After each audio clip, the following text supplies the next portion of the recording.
Welcome to Comfort Havoc number 2. There is a bonus set of scary movies that I want to do. And because there's not a whole lot that I can do, I'm going to do it tonight. It is a movie that will stand the test of time. There's like 5 of them, I think. And that movie is The Phantazam. For those who don't know what The Phantazam is, I'm going to show you a trailer of The Phantazam with the tall man who recently passed away about 4 years ago, I think. Maybe more, maybe less. But anyway, the Phantazam is these little ball things with spikes.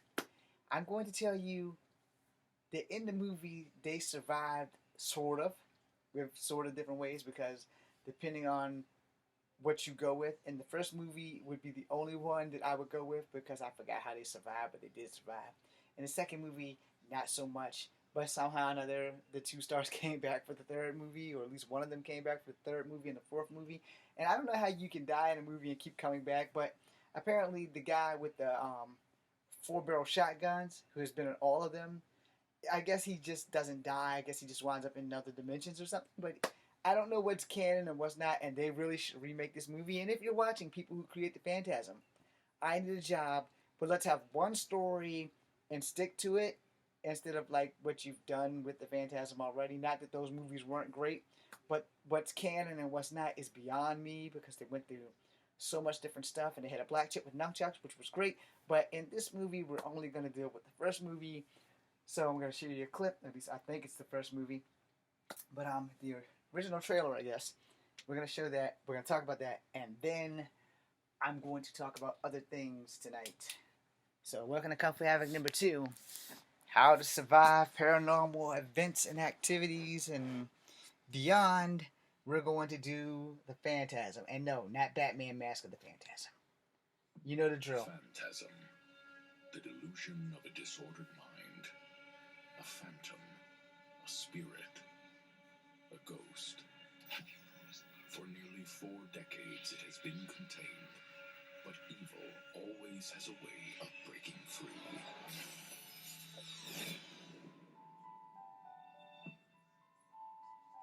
Tommy's gone. It's hard to believe. It was a good idea not to let your little brother come to the funeral. Yeah, I don't like this place. Something weird is going on up there. The funeral is about to begin, sir.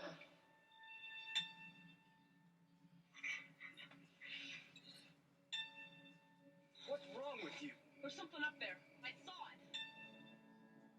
Got some kind of an overactive imagination or something?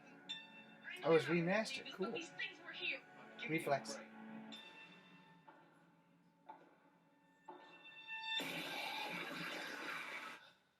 Okay, I believe you. What we gotta do is lay that sucker out flat and drive a stake right through his goddamn heart.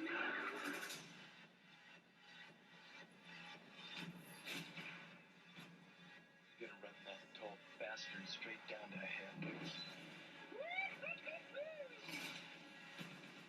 You play a good game, boy. But the game is finished. Now you die. Phantazam. Don't fear.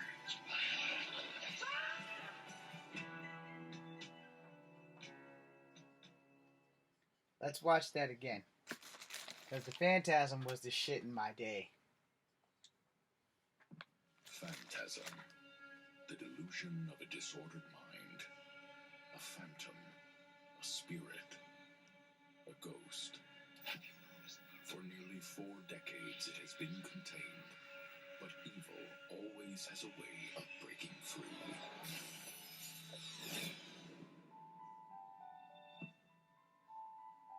Tommy's gone. It's hard to believe. It was a good idea not to let your little brother come to the funeral. Yeah, I don't like this place. Something weird is going on up there. The funeral is about to begin, sir.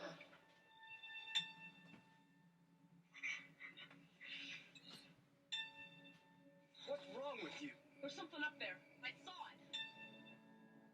Got some kind of an overactive imagination or something? I know you're not going to believe this, but these things were here.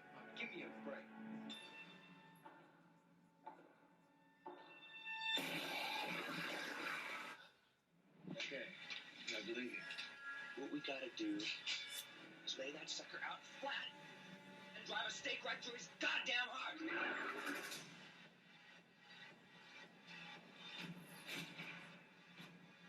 You're gonna run that tall bastard straight down to hell. You play a good game, boy. But the game is finished. Now you die. Phantasm. Now there is a line in this movie that I can't remember what the hell it was. Which movie rather? I can remember what the line is. I'm about to tell you the line right now. So again, I don't remember which movie, but the line is: "You think that when you die, you go to heaven or hell, but when you die, you come to us." So there's a lot about this movie that I have no idea what's going on in it, and if you watch it, you'll probably be like me and have no idea what the hell is going on in it. So when the movie starts, I think it starts with Jody. I think that's the boy. And I forgot what his big brother name is, but Randy is the guy with the 4-barrel shotgun. At least I think that's his name. These names are confusing as hell. It's been a long time since I've seen the movie, at least the first one. The other 3 or 4, I've seen them. I think that they were great for low-budget films, but I will tell you that if they reboot them, I want to be a part of that shit. So the Phantasm, these balls, come out of nowhere, and they have certain assortments on them, instruments of mass destruction, if you would. And in a couple of the movies, the main characters do die. You know, if they don't die, they get fracked up really bad, because one of the movies, that little boy who came back, I think that's the same guy, he's covered in them. You know. And then in the second movie, it takes place a little bit later in life or whatever, which is why I wasn't sure if it's the same guy. And these balls are going around killing everybody, and they can shoot the balls with rifles. Henceforth, the 4-barrel shotgun, you know, which is awesome. I want one, even though I don't like guns. That'd be the one gun I actually would buy. But yeah, to make the long story short, these balls go around killing people, and they collect the souls in the bodies. Well, the bodies become those little things that you've seen that's running around, that he has that light or two, and it scares him. So those are the remnants of the bodies that they take from the casket or whatever. And as you've seen it running around in the mausoleum, and then the tall man grabs him and says the funeral is about to begin. Well, one of their family members died. That's, I think, like somewhere in maybe the second act. I know it happens before. It's how the movie kind of starts, because you don't know where the hell the tall man comes from, but you know the tall man is the antagonist of the whole saga. And the tall man is just like freakishly tall, and he's the master of those flying balls. And he also has these 2 pillars. Till this day, I still have no idea how they work, and I think they explain it in either the second movie or the third movie, but it's like a dimensional portal opener or some crap like that, which when they drain your brain with the balls, you go there. Instead of going to heaven or hell, you go there. And I don't know if it was just that one town, but when you get to like the 3rd or 4th movie, they're on the hunt for the tall man, and they have to fight the Phantasm balls. The black lady with the nunchucks in one of the movies smacks the ball out of the air and jams into the wall. Somebody else puts up a block, and the ball gets stuck in there. And then there's a lot of these goddamn flying balls with razor blades and shit on them. And each one has by the time you get to the 3rd movie, they have blades and drills and all kinds of other stuff. But for the rest of it, it's a good movie. I would always recommend having a baseball bat and some baseball skills to bat those things out of the sky. But you know, it was, in its time, it's one of the most dangerous, scary things that you can think of, because it's a bright, shiny silver ball. Granted. But have you ever noticed how hard it is to actually see a tennis ball flying at your face until it's like right within your peripheral vision? Because that's what makes it dangerous. It's a silver ball, so it reflects all the light, making it practically invisible to the human eye. And so that would jam the damn thing in your eye. So the best way to survive that thing is to basically always have a bat, and you can hear them when they come because they make noise. So like the Tommy knockers making noise, these things make noise. They make that whistling noise.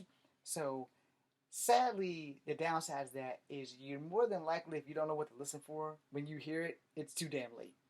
So If you think you survived that, tell me what you would do. Because, like I said, I have a bow staff. So I have a stick somewhere around at all times. Short bow. Technically, it's a short bow. It used to be longer. Because this was the other half of that. So, shorter bow. So, as a martial artist, I'm always training, so I have weapons around damn near everywhere. But, it doesn't hurt to have those. I'm not going to be able to shoot one of those glowing balls with my bow and arrow, but I can damn sure bat that bat out of the air with a bow staff or a baseball bat. So those are my combat weapons against those things. Hopefully, I will always hear those things coming. But most of the people in the movie, they never hear it coming, and when they do hear it coming, it's just too damn late. So I hope you guys enjoyed the Phantasm and how to survive that. This is Kung Fu Havoc number 2. Be seeing you.